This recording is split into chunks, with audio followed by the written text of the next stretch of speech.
So guys good morning, welcome to my blog. আমি অসীম, আপনারা দেখছেন দ্য বিট খেলবা ইউটিউব চ্যানেল। আমরা কয়েকজন মিলে বেরিয়ে গেছি তিস্তা নদীতে স্নান করার পর যাব জল্পেশ মন্দিরে, ওইখানে বাবার মাথায় জল ঢালার জন্য। জল টল ঢালা শেষ করার পরে যাব জল্পেশ মেলাতে কিছু কেনাকাটা করার জন্য। আপনারা সাথেই থাকুন এবং দেখতে থাকুন পুরো ব্লগটাই। যেই ভাবা সেই কাজ, প্যান্ট জামা পরে সবাই মিলে একদম রেডি বেডি হয়ে বেরিয়ে পড়লাম। তো সামনেই একটা পেট্রোল পাম্প পেছলো, সেই পেট্রোল পাম্পে 300 টাকা তেল ভরে একদম বেরিয়ে পড়লাম তিস্তা নদী যাওয়ার উদ্দেশ্যে। সেই সম্পূর্ণটা দেখো, সম্পূর্ণটা না দেখলে তোমরা কেউ কিছু বুঝতে পারবে না। তো দেখতেই পাচ্ছ কত গাড়ি ঘোড়া, একদম ফাঁকা আছে, গাড়ি ঘোড়া সেরকম নাই আর কি।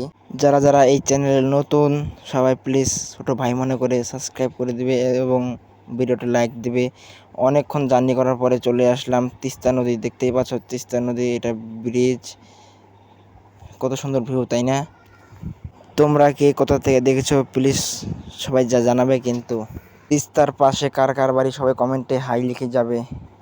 তারপর গাইস নেমে পড়লাম, নেমে টেমে তারপরে এখানে ঘট কেনা হচ্ছে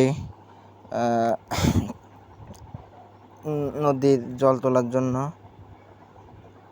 সম্পূর্ণ সবাই দেখে যাবে। তারপর গাইস ঘট টট কেনার পরে চললাম, দেখতে পাচ্ছ রাস্তায় এক মহিলা দণ্ডি কেটে যাচ্ছে বাবার কাছে। সবাই বলো হার হার মহাদেব। তোমরা এই চ্যানেলে কীরকম ভিডিও দেখতে চাও আমাকে কমেন্ট করে জানাবে, আমি সেরকম ভিডিও তৈরি করব।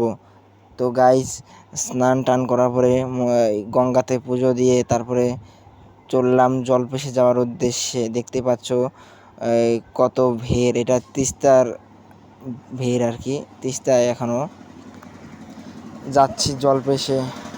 আমরা মোট বাড়ি থেকে বেরিয়েছি 19 জন। বুঝতেই পারছো আমাদের দলটা কত বড়। স্নান করার ভিডিওটা তোমাদের দেখাতে পারলাম না, সরি, অনেক কিছু মিস্টেক করে ফেলছি দেখানোর জন্য।